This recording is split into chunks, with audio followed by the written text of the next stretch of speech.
Hi and welcome. Today we're going to talk about PM compliance and exactly how to calculate that. This is going to be a really short video that really upsets a lot of people, but we're going to get through it together. Let's take a look at PM compliance. PM compliance is a critical metric in most maintenance organizations, and it's typically considered a proactive kind of metric, a more leading indicator as to whether or not you're going to have failures. Now, there's a whole lot of discussion around, well, are your PMs effective or not? Before you can determine that PM compliance is a contributing factor to future reactivity, you really need to understand whether or not they're effective. That's a whole different discussion. Today, we're going to focus just on measuring PM compliance. I'm going to keep this as simple as I can, and your comments below will trigger some discussion. Your PMs come out of your CMMS system, assuming you have a CMMS or EAM, with some form of a target start or basic start date or when the PM is expected to be executed. Prior to this date, the PM generated as a work order. So there's a lead time that happens. Based on that lead time, your target start gets populated on the work order, and there'll be some due date or some target completion date. The delta in between here is typically driven by durations of tasks and some other factors depending on your CMMS system.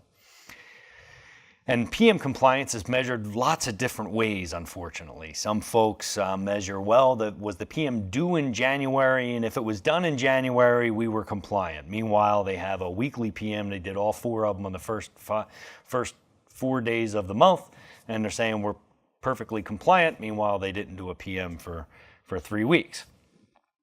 Here's how I like to measure it. You have some form of a start expectation.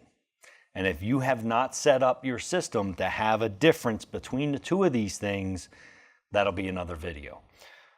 There should be.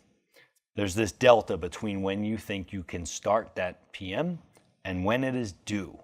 Now, a lot of times people use what's called the 10% rule. Now, the 10% rule does not apply to past the due date. The 10% rule applies to before the due date.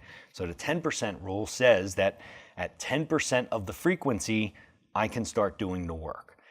And the reason for that is simple. If I have a monthly PM and I'm triggering my PM compliance by the end of the month, what was done, what wasn't, I can do essentially 2 one-month PMs back to back, one on the 31st and one on the 1st, perfectly compliant both months. Now, let's say the month after that, I decide to do it on the 31st again. I essentially have gone 60 days without doing my monthly PM, and my PM compliance numbers look great. Terrible. It's terrible practice. 10% rule is from due date, from start date to due date, not past due date.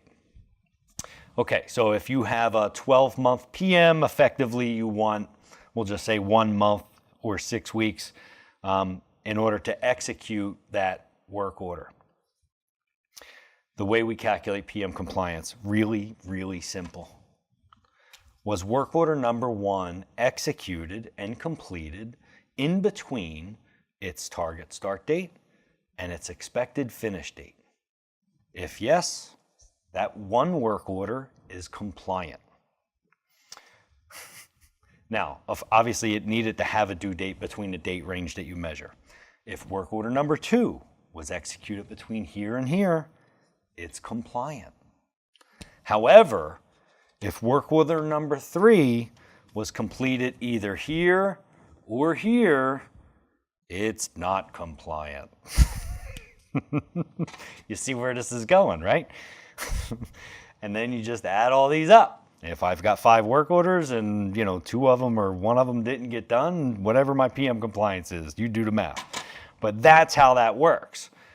Now, some environments will have standard operating procedures or something else that says, yeah, but in our environment, we get the due date plus this because we can't always get it done in time. That's a load of hogwash. If you consistently miss your PM due date by 5 days, then move out your lead time to start out here to generate the work order 5 days earlier.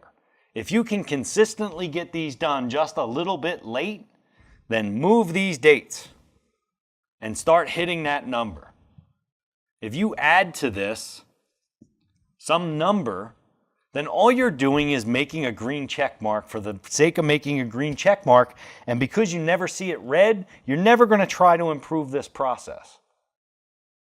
Measure precisely. It's okay to be red. Figure out why you're red and change your processes. Update your process. Stop maneuvering the process to make your metric. Your metric is, Deming said, your system's perfectly designed to give you the results that you get. That is true. So start measuring it effectively and all of your metrics effectively so that you can identify areas of opportunity to improve. So, boy, that was really simple, right? There's not even math involved, at least not on the board. I think my point was more hit your due date, because it's either done by the due date or it's not. Awesome.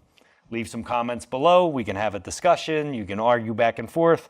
Or we can be in alignment and everybody's measuring PM compliance what I would consider to be the proper way. Awesome. All right, go make tomorrow better than today.